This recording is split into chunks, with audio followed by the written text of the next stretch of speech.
서울 외곽의 한 조그만 간이역. 하루 3번밖에 기차가 서지 않는 곳이었지만 그 역엔 하루도 빠지지 않고 나타나는 한 노인이 있었습니다. 아니, 정확히 말하자면 한 할머니였습니다. 그녀의 이름은 이순자. 올해로 93세, 키는 작고 허리는 구부정했지만 늘 단정한 차림새를 유지했습니다. 회색 코트를 입고 손에는 헤어진 천가방과 낡은 도시락 보자기를 꼭 쥐고 있었습니다. 그녀가 등장하는 시간은 매일 똑같았습니다. 오후 3시 10분, 기차가 들어오기 10분 전, 그녀는 언제나 같은 벤치에 앉았습니다. 손끝으로 가방끈을 매만지며 철길 끝을 오래도록 바라봤습니다. 그녀는 늘 같은 말을 중얼거렸습니다. 오늘은 올지도 몰라. 역무원 박성호 씨는 말했습니다. 제가 여기 근무한 지 27년 됐는데 그분이 안 오신 날은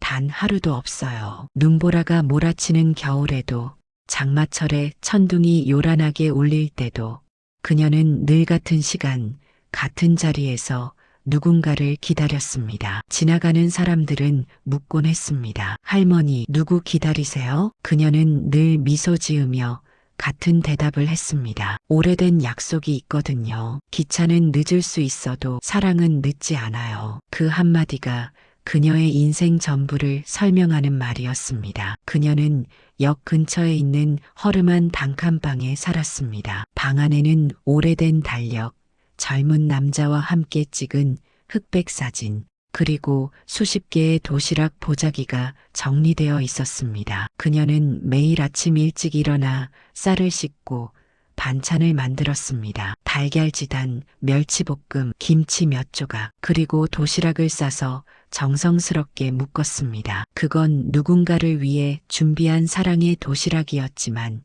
그녀는 그 도시락을 한 번도 건넨 적이 없었습니다. 40년 전 이순자 할머니가 아직 젊은 세대이던 시절 그녀의 남편 김종철 씨는 젊은 군인이었습니다. 결혼한 지 겨우 6개월이었죠. 하루는 남편이 출근길에 말했습니다. 나라에서 전쟁이 터졌대. 부대에서 곧 출동하래. 근데 걱정 말아요. 금방 끝날 거래. 전쟁이 끝나면 우리가 처음 만난 이 역에서 다시 보자. 그녀는 울면서 말했습니다. 꼭이요. 절대 잊으면 안 돼요. 그날 새벽 그는 군복 차림으로 역 플랫폼에 섰습니다. 그녀는 도시락을 건네며 말했습니다. 이거 전투 나가기 전에 꼭 드세요. 그는 웃으며 대답했습니다. 당신이 싸준 밥이면 뭐든 이길 수 있지. 그리고는 기차에 올랐습니다. 그게 그녀가 본 남편의 마지막 모습이었습니다. 그날 이후 전쟁은 길어졌고 그가 탑승한 부대는 연락이 끊겼습니다. 며칠 뒤 군에서 통보가 왔습니다. 귀하의 남편 김종철 병장은 전투 중 실종되었습니다. 그녀는 울지도 않았습니다. 그저 고개를 저었습니다. 아니요. 그 사람은 약속을 어기지 않아요. 반드시 돌아올 거예요. 그녀는 그때부터 매일 남편이 돌아올 약속 시간에 역으로 향했습니다. 시간은 흘러 전쟁이 끝나고 사람들은 모두 일상으로 돌아갔습니다. 하지만 그녀는 그 자리에 그대로 있었습니다. 비 오는 날에는 우산을, 눈 오는 날에는 털모자를 쓰고, 여름에는 부채를 들고, 겨울에는 도시락에 손난로를 넣었습니다. 오늘은 올 거야. 이제쯤이면 돌아올 때가 됐지. 그녀의 입에서는 늘 같은 말이 흘러나왔습니다. 사람들은 처음엔 불쌍하게 여겼지만 점점 그녀의 기다림이 경건한 전설처럼 느껴졌습니다. 어린아이들은 그녀를 역할머니라 불렀고 역무원들도 퇴근길마다 그녀에게 인사했습니다. 할머니, 오늘도 기다리시네요. 그래야지. 오늘은 꼭 올지도 모르잖아. 그날은 유난히 비가 많이 내리던 날이었습니다. 번개가 치고 기차는 2시간 넘게 지연되었습니다. 역무원은 문득 생각이 났습니다. 이 비에 할머니 괜찮으실까? 그는 우산을 들고 나가봤습니다. 그런데 그녀는 이미 벤치에 앉아 있었습니다. 빗물에 코트가 흠뻑 젖은 채로 손에 도시락을 꼭 쥐고 있었습니다.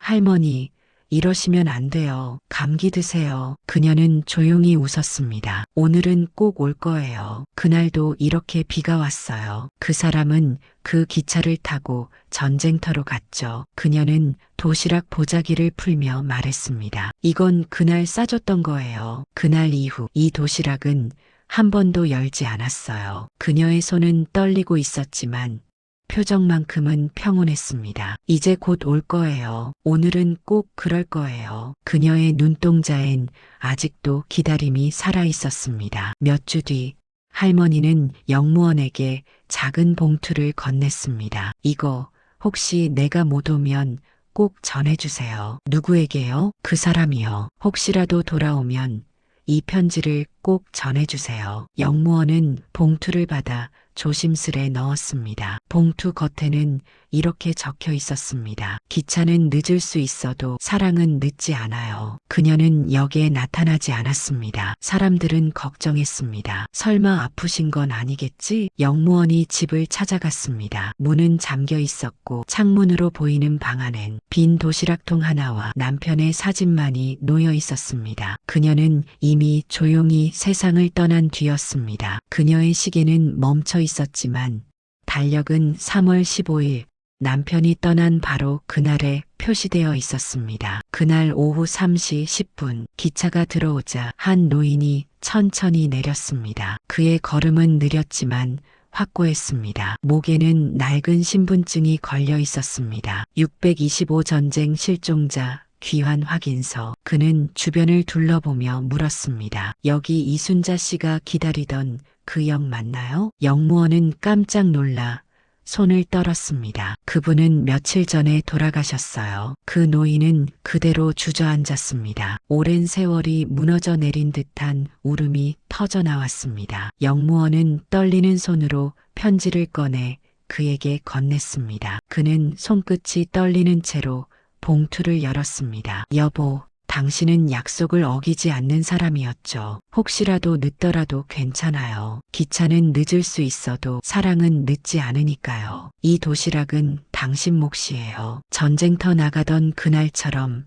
꼭 먹어요. 난 먼저 갈게요. 하지만 다시 만날 때 이 자리에서 기다릴게요. 그의 눈에서 눈물이 떨어졌습니다. 그는 도시락을 펼치고 한 입을 먹고는 조용히 말했다. 이 맛이었지. 기차가 출발하고 영무원이 플랫폼을 정리하러 나갔을 때 벤치 위에는 2개의 도시락이 나란히 놓여 있었습니다. 그리고 영무원은 분명히 보았습니다. 햇살이 비추는 플랫폼 끝 2개의 그림자가 손을 잡은 채 기차가 떠난 방향으로 천천히 걸어가고 있었습니다. 그 노인 역시 며칠 뒤 세상을 떠났습니다. 그의 품속에는 그녀의 편지와 도시락 보자기가 함께 들어 있었습니다. 그들이 함께했던 벤치엔 작은 명패 하나가 새겨졌습니다. 기차는 늦을 수 있어도 사랑은 늦지 않는다. 이순자 할머니와 김종철 할아버지를 기억하며 지금도 그 역에는 매일 오후 3시 10분이면 햇살이 유난히 따뜻하게 내리쬐입니다. 지나가는 사람들은 말합니다. 그 시간에 벤치 위엔 2 사람의 그림자가 앉아있대요. 그들의 기다림은 세상에서 가장 오래된 사랑의 증거였다. 구독과 좋아요는 저에게 큰 힘이 됩니다.